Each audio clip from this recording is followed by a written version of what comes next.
Breaking news, Zionists are furious that they just lost the song contest that's supposed to be rigged for Israel. That's right, Austria just won first place in Europe's annual Eurovision contest, leaving Israel to take second. I just wanted to make this video to talk about Israel's game of propaganda when it comes to Eurovision. Europe. Why is Israel participating in a European song contest? And why do they seem to care so damn much? First of all, the criterion to get into Eurovision, to get invited, is being part of the European Broadcasting Union, which unfortunately Israel is part of. And each year, countries in Europe use this opportunity to paint a good picture to the West that their country is amazing. And that's exactly what Israel does every single year. Funnily enough, Russia was part of Eurovision. They were in the EBU up until 2022 when they were kicked out for invading the Ukraine.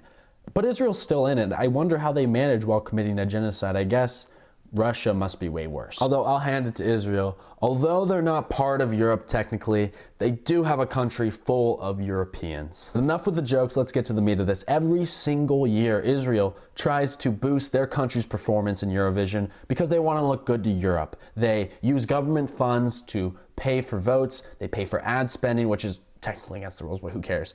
And even Israelis are using multiple credit cards, which somehow they have in a lot of different countries in Europe, to buy votes, and they've been bragging about it all over the internet this year. So it makes sense that this year, Israel came in second place by winning the public vote. Fortunately, Austria actually won the contest, so they took the cake. And when you count in the fact that many pro-Palestinian people are boycotting Eurovision for their allowing a genocidal apartheid state to participate in it, it makes a lot of sense. So if Israel's buying votes, the government's spending money, government funds to get more votes, then how do we know who really had the best song? Well, let's look at the most streamed songs in Eurovision 2025.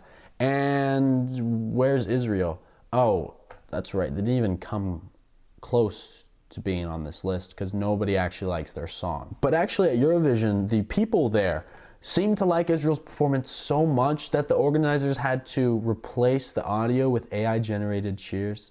They were booing, but being real though, facing that level of disapproval and hatred in the crowd, it must have been horrible for Israel's darling performer, Yuval Raphael.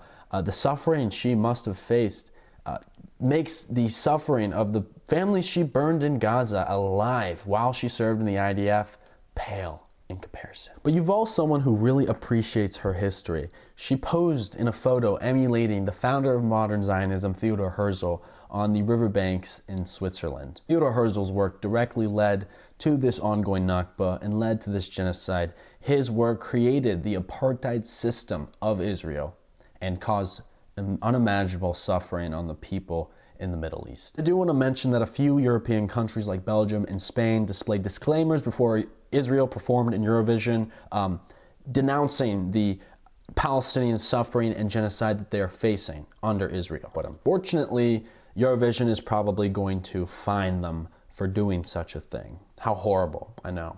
You can't stand up for human rights without facing punishment, can you? So now you know that when you see people celebrating Israel in Eurovision, how they performed, it's propaganda.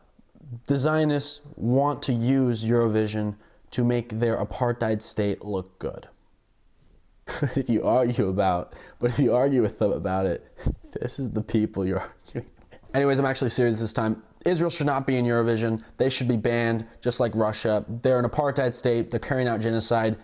Expel them from the Olympics, from the UN, from Eurovision. It has to happen. Congratulations to Austria. You held it down for us this year. Shout out to you. But free Palestine forever and always. Go to the fundraiser in my bio. We're feeding Palestinians in Gaza. Go share it. Thank you.